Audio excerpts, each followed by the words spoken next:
Boom! Welcome back to another episode of Unbreakable Confidence. It's your host, Ryan Romano, and I am here with, I think I'm going to term you the most interesting person in the world now, like the Dos Equis guy. So super excited to have you on today, Miss Amanda Holmes. Thank you for taking the time. And yeah, let's give. I guess I'll intro you with a couple bullet points, and then let's just dive in. And I want everybody to hear your story and all the powerful, not pieces of wisdom that you have. So obviously, I know, but let everybody else know you are the CEO of Chet Holmes International. You worked with, I believe, over 250,000 businesses across the globe, and I guess your dad's book / your book is top 10 in, is it sales or marketing or both? Both. We've actually hit both for most recommended of all time in marketing and sales. Dude, big celebration, man. That's awesome.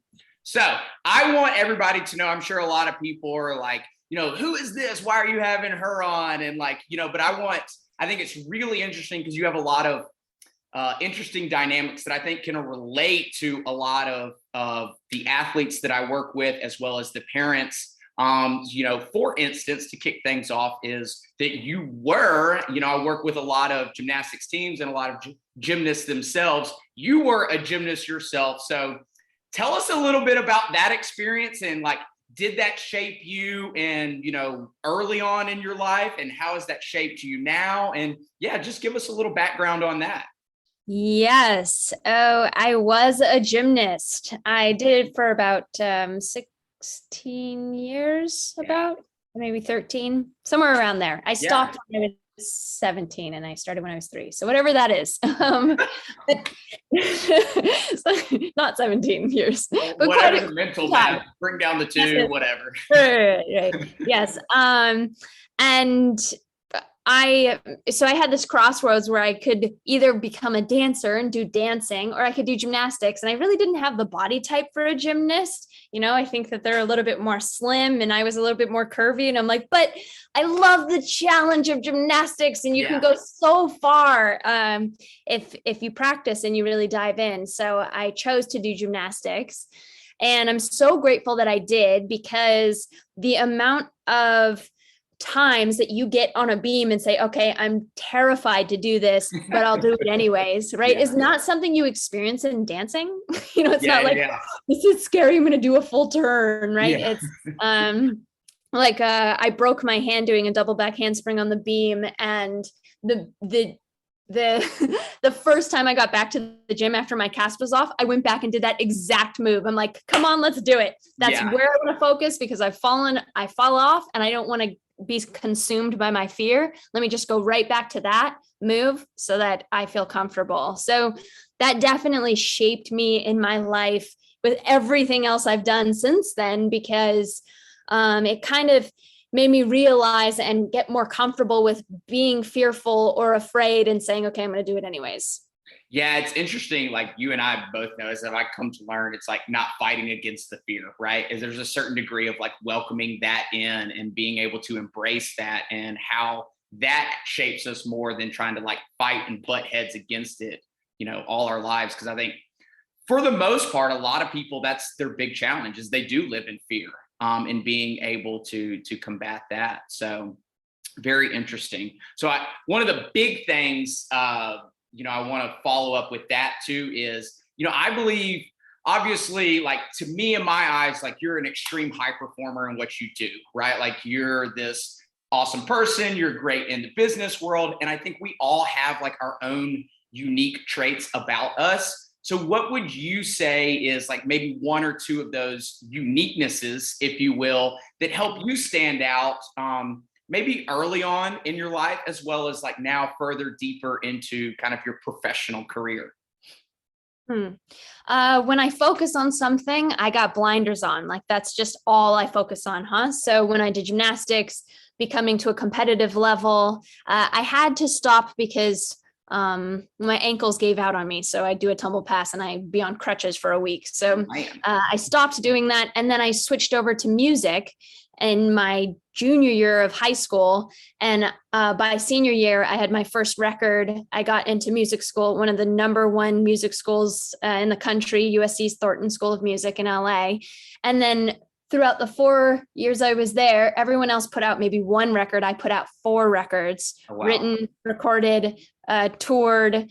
Then after that, my father passed. I inherited a couple hundred staff at 24 and went, oh my God, what do I have to do here? And I just laser focused again to right the ship and get all the pieces moving. And I've been CEO of that for 7 years now. And so I guess really when I do something, I don't kind of just halfway do it. I wish that I could be a little bit more balanced, but I'm pretty darn focused and I'm pretty determined. As my father would say, pig-headed discipline and determination to do what you have to get done. So I'm very goal oriented and focused when I set out on a goal. Yeah. And I would say too, like, you're very clear on what you want. Like, that's a big piece in, being kind of around you over the last few years. It's like in following like your journey. It's like everything. It's like, I'm going to do this and I'm gonna have it done then. And I'm gonna do this, I'm gonna have it done then. It's like there's a lot of clarity, I feel like, in your journey and your goal setting and things that you want to accomplish. So I want to touch on 2 things that you mentioned within that too is, obviously, you kind of did the research for me, is a lot of these kids are going through a lot of tough situations, right? It could be bullying, it could be stress, anxiety, it could be something as deep as suicide. There's a lot of factors going in. And you mentioned that, your father had passed, and like, how did that, like, did it affect, like, obviously it affected you to a certain degree, but like, how was that during those moments, and how have you come to continue to, like you said, you took over Chet Holmes International, and like, how have you kept that fire burning and everything that he had built? And, obviously, deep in the back of your mind, like what his heart and soul, like what a piece of his vision and what that was. And so I guess touch on that a little bit, if you don't mind, in terms of like that experience then, and then like how you've continued to keep that fire going. Yeah. When my father first passed, it was a total nightmare. I was so nervous I couldn't eat. When I would sleep, I would have these nightmares of my father in the hospital, because I was with him for that 1.5 years that he was fighting cancer, and just a lot of ugly scenes, and not the way you want to remember your father. So I used to like sleep in my car because I knew, and it's not like I had to sleep in my car. We had a nice home, but when I would fall asleep for more than like 4 hours, I would start to have these nightmares. So I would drive along the city streets of LA and fall asleep somewhere, because I knew that my legs would fall asleep sitting in the car, because it's really weird. But anyways, So just to say, no, I was a total wreck. And thank goodness our whole business was virtual. So I would tune into a call and I would listen in, but I'd be crying majority of the time, because I couldn't believe that I was there and I missed my father. And I couldn't believe that I knew nothing about all of his businesses and who ran them and how they worked. And so it was definitely devastating. I was very close with my father. I loved him dearly. But never once did we talk, hey, if I die, and he was in the hospital, right, for 1.5 years, this is what I want you to do with the business, or you will be a part of the business. There was not even that discussion at all. But I was lucky enough to have a mentor. It was actually an Indian saint. Her name is formally Sarvalokama, Her Holiness Shri Shri Shri 1008 Guruji Punanji. I refer to her as Guruji. That's a very long name. But she was able to help guide me and really focus inward on who I am and what my beliefs are, and how I can carry forward in a different way than my father did, because he died at 55. And I looked at that and went, that's not the life that I want to live. I want to live much longer, and I want to have a healthy life. So it's been it's honoring him and what he created, because he created something magnificent. And, so many hundreds of thousands of businesses are wonderful advocates for us. And I'm so grateful for that. Another key for that to carry on was really deciding, what do I want? What is my vision? How would I like to see this go forward? But it still has to be me now. while Yeah. still honoring where it came from, right? So I think that's probably why 60% of second generation businesses fail, is because they're still thinking that they need to uphold the business that their parents built without making it their own. Yeah. Yeah. So I think the second question I have with what you said before too is like, you were, like you mentioned, you went to school for kind of music and creativity. And, I'm sure at that time you had a completely different vision, a completely different dream of where your life was headed. And so I think a lot of people, get in this crossroads, if you will, within their life. And so what was it for you that really kind of that light bulb moment that you decided like, hey, I want to go this route instead of something that for more, your entire college, career. And then I'm sure it was even before then, but what made that switch in terms of heading down towards, taking over your dad's company versus, continuing down like the music route? Yeah, it was really the influence of my mentor saying, you can do this. And I'm like, no way. I don't think so. He's like, no, you can, that mentorship is so crucial, to have somebody that sees who you can become. Yes. And not exactly who you are at that moment. And I was not a CEO at that moment. I just recently found the to-do list where it said, fire Curtin CEO, tell Tony Robbins that I'm CEO. That was like a piece of paper that I had written down. Like, that's quite a to-do list for the week. Yeah. That's hysterical. Well, I think a big thing too is, and I'd be interested to get your take on this, because I think a lot of kids, especially here, they feel like at a young age, they got to know their career like right now. It's like they're like 16, 17, 18, and like from parents and whether coaches or friends or whoever, it's like, what do you want to be when you grow up? And it's like, you have to know this definite answer right then and there. And I think a big thing, like this message that gets pressed along is like, find your passion, You got to find your passion. And I forget where I heard this, but I really adopted this, because I don't know that like your passion is found. I feel like it's more developed. I feel like you kind of venture down one road and you're like, okay, like this is really good. I like this, but now I'm going to take this and kind of venture down this route. And you keep going and winding and weaving until you're like, yeah, like this is really what I want to do. And so it's not like you go to bed and meditate or pray or whatever you do, and then like, I got to know in the morning what my passion is, and like there's a definite answer. So do you would you agree, would you disagree in terms of that? Like what's your thoughts on that? Well, what exactly is your stance then? I'm curious. So for me, I think it's more developed. Like I think about, even like, a little bit of my journey too is originally it got into like sports training, right? And I thought like, that's totally my passion.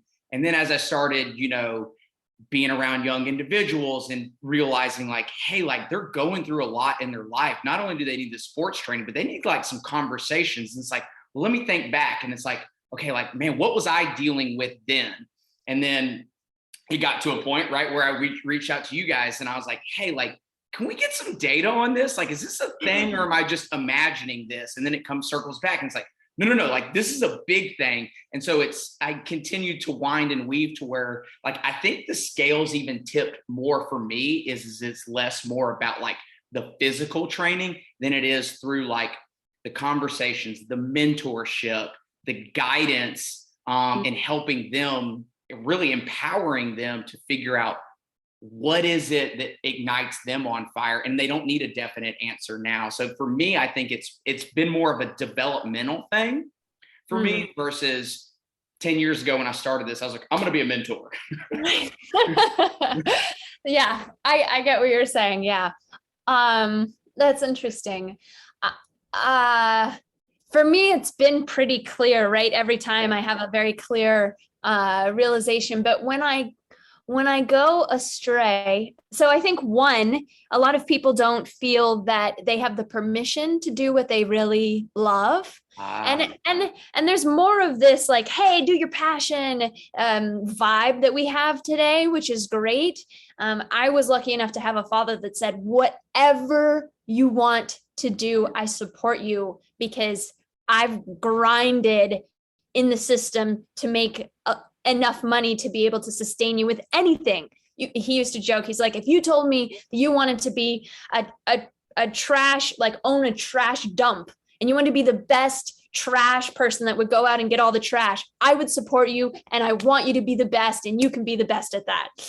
And so when I said music, he's like, all right, sounds good. Yeah. You know, and when I said I want to do gymnastics, okay, go for it, right? And I don't think that our society is really open to, I mean, maybe you're hearing some people say follow your passion, but a lot of the times we're too afraid to admit what our passion is. I remember when I first thought, oh my God, I've been the gymnast in high school. So in middle school, we had this like crazy acrobatic show where everyone would come and do gymnastics in front of everybody. We'd have these large ladders and we'd flip off of them. I don't know how they got the ability to do this with middle schoolers, like the insurance. I'm sure today they're not doing it because it's too someone would sue somebody, but in my time, so everyone school wide knew the few gymnasts that were at the school, and I was one of them, right? So everyone knew me as the gymnast. And then for me to say, hey, I'm not going to be a singer, I was so fearful of letting people know that that was something I was really passionate about. But then finally I'm like, okay, I'm just going to go and I'm going to do it, right? There was fear there, but I broke through it. Even when I decided to study under my guru, my mentor, I went and flew to Singapore, and I said, yeah, I think I'm pretty happy here. I'm going to teach meditation. I don't really want to leave. And my family's like, really? You're in Asia? You're not going to come back? I'm like, yeah, no, I think I'm pretty happy there. But it's really listening to yourself and giving yourself the permission to follow who you truly are. Yeah. Because so much of our surroundings dictate who we are, what we should be. Our family feels, oh, well, you're really good at this. You should be a doctor. You should be a lawyer. This is the safe route, you know? And we're seeing more entrepreneurs bubbling up, which is great. But I think that is the discrepancy, is that people don't feel that they can show what they truly want to do. Yeah. I think it sums up to like a fear of being judged. Like everyone is terrified. And then it's easier now for people to hide behind a keyboard and tell you how they feel and what you should do. And when probably 80% of them wouldn't say that to your face. Like let's call a spade. You know, it's like, it's very easier. It's easy to get bullied, right? It's easier, whether you're a 13-year-old kid or a 50-year-old grown adult, people tell you how they feel in terms of virtually, versus chances are they wouldn't say the majority of those things to your face. It's interesting too, you talked a little bit about that fear of chasing after what you want. What were some of those as you decided to venture into the CEO role? Like what were some of the self-doubts, if you had them? What were some of those in terms of self-esteem doubts, self-doubts, belief system in yourself? I know you said your mentor kind of helped you overcome those, but what were some of those feelings and emotions at that time early on?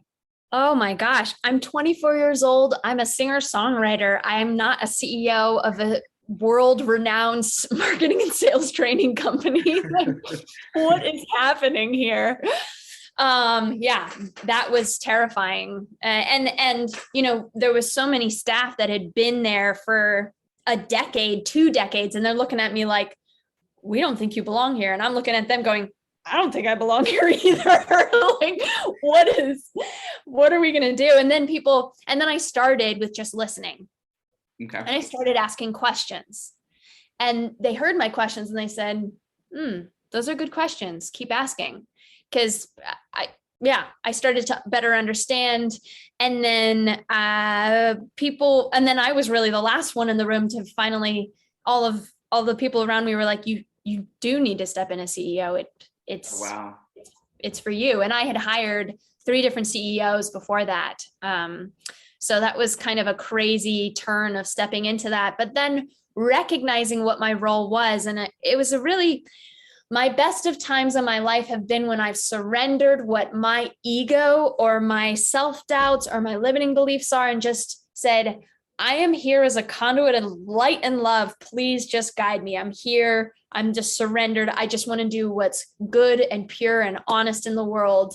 Show me the way, because I'm here. I'm ready to do it. Just show me the way. And that surrender really helped get me through the hardest of times.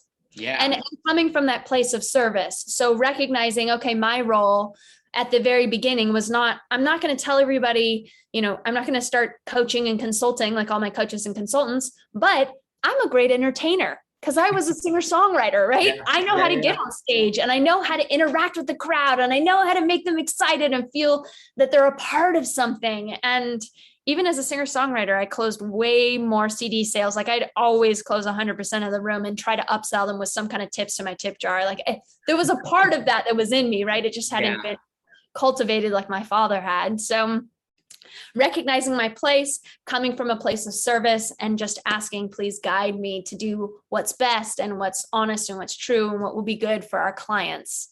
And that helped me adapt the business, change it for the modern times.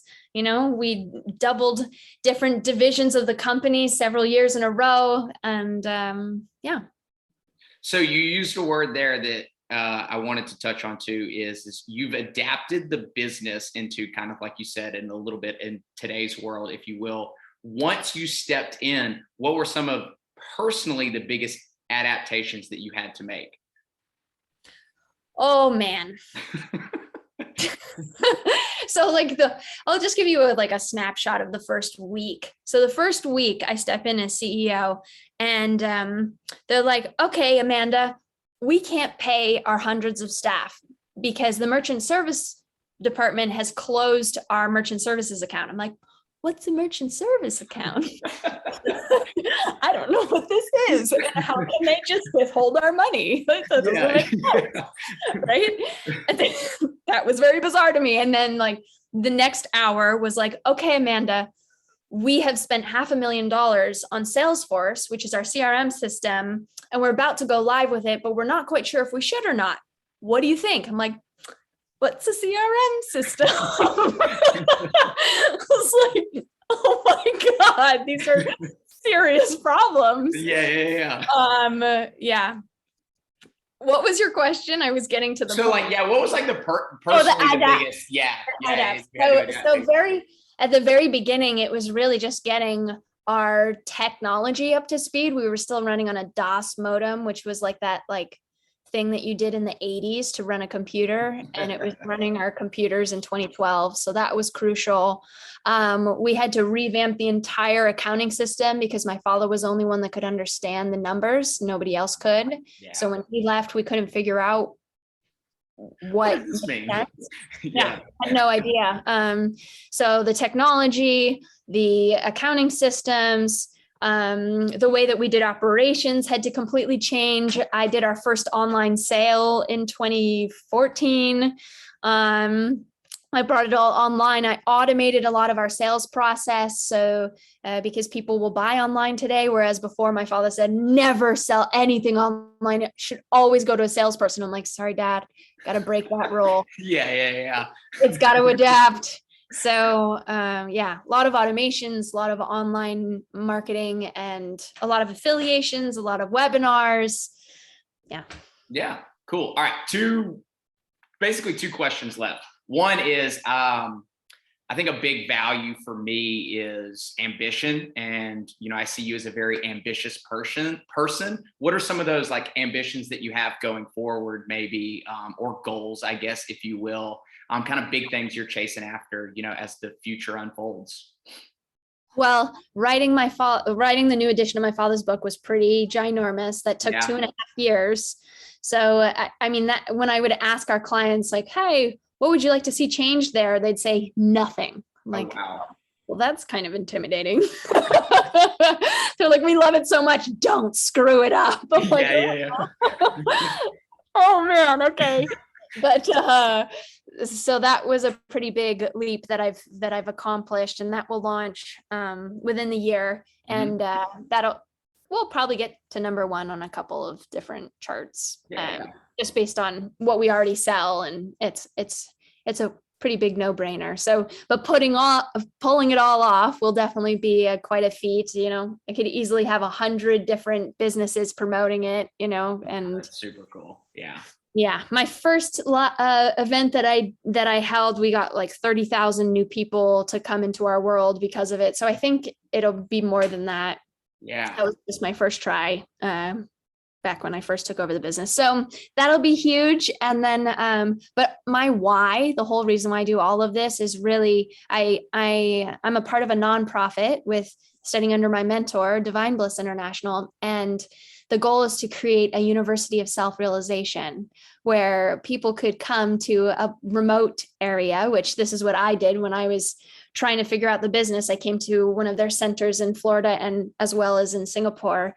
And it just helped me unplug from all of the craziness that is outside in the world and connect back to myself and just get really simple and clear and focused. And, how to meditate in a few short moments, right? Because majority of people don't know how to meditate. They actually do it completely wrong. You think that going into silence is meditating, but meditation is an altered state of consciousness. So the thoughts shouldn't go louder. They should get more quiet and you should raise above them. So we teach how to do that, and healthy eating, how to cook a healthy meal in under 12 minutes, all of this goodness. So that is my why. That's why I'm doing all of this. And it's really the third, we have 12 core competencies for doubling sales. And that's really the 13th one, is mastering of yourself. Because when you do that, then the money coming in is just something of abundance rather than a grind or something to be forced, or, I always find it very interesting when I ask people, and it never fails, people's life priorities, right? And there's 3 to 5 that are like always listed in some form or fashion. It's usually, for me, it's like their sport, like their family, their friends. For some, it's their faith. And then I forget, there's usually typically one other, but like I always ask them, like, so where are you on this list? Like, we often so forget about ourselves so much. So that's super cool that, that's included within yours. It's something I totally can connect with, because I think it's a big part of helping people understand that like you are your most important asset. Like big time. Cool. All right. So last question. Obviously, the name of the podcast is Unbreakable Confidence, right? And so I think that everybody has their own definition of what confidence means to them and how they describe it. So if you had to, in your own words, describe what confidence means to you, how would you language it in terms of how you live it, how you continue to embrace it, and then raise your own levels of confidence as you continue to go about your journey? Wow. That could be so many different things. When I think of the most confident person I know, I think of my mentor. And what's so magnificent about her is that there is no reservation to ever speak the purest, honest truth. And that truth is the thing that sets you free. It is that truth sets you free, right? How many times have we heard that motto? But watching someone live it every moment of every day, then you're confident because there's nothing that you're hiding ever. You're just true to the best version of yourself because you're willing to admit if you're scared, or you're willing to admit if you're angry, or you're willing to just be in alignment with yourself. And confidence to me is alignment with, I would say, your higher self, the best version of you in truth and honesty and respect for self. I 100% agree. It's kind of the analogy that I use too, is so many people wake up and, put some some form or fashion of a mask on, right? Like they end up diving into, it's like they're acting every day. It's like they're playing a different role. And based on like who their friends are, what career they do, they kind of become chameleons within their own life, trying to adapt instead of, like you said, just taking a step back and looking in the mirror. And it's like, who am I really? Like, let me embrace this person and live at this person every single day. So totally agree. Cool. Well, with that, like, I know that a lot of people probably want to continue to follow along your journey. Where can they like just keep up with your journey? And again, whether you're a business owner or anybody, is I think that you as a person offer a lot of value out there. So I would encourage everybody to continue to, just follow your journey along. And, our story, how we met, is kind of funny too. So if you're thinking that if you don't go follow her on Instagram and keep up with her, like, that's totally how we met and cross paths. Obviously, some backstory to that too. But, I think that you've just keeping up with you continues to put those questions in my own mind, just as a person, and continue to embrace that honesty and that truthfulness within ourselves. So I guess with that said, tell people where they can continue to follow along on your journey. Yeah, I would say Instagram is the place I probably spend the most time. So it's not Amanda Holmes, because Amanda Holmes is some girl that doesn't use her Instagram account, which is sad. I had to use my salsa name, which is Amandita. So Amandita Holmes. Cool. Awesome. Well, I really appreciate Sherlock. Holmes like Sherlock, not Holmes like a house, Holmes like Sherlock. Oh, yeah, that is cool. Yeah. Cool. Well, I really appreciate you doing this with me. Like I said,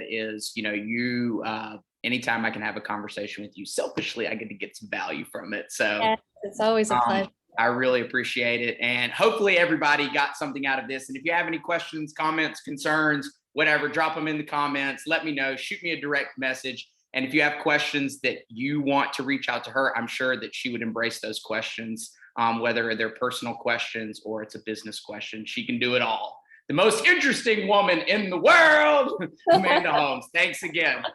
Thank you.